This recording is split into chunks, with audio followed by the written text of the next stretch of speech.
Hello भाई, राम राम। जय श्री राम। देखो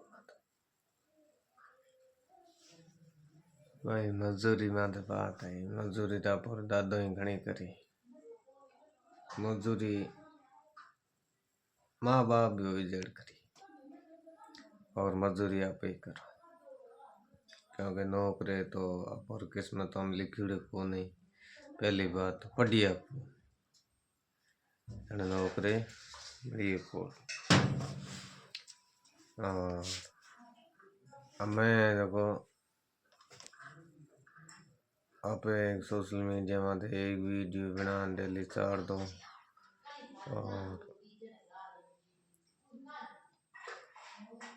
आप आने वाली पीढ़ी हो पावे वो न अच्छी तरह कहीं पढ़ा सको, और वो न आगे बढ़ा सको। ये बात मजदूरी करो तो ही करनी तो पड़े, मजदूरी करी जान चले को।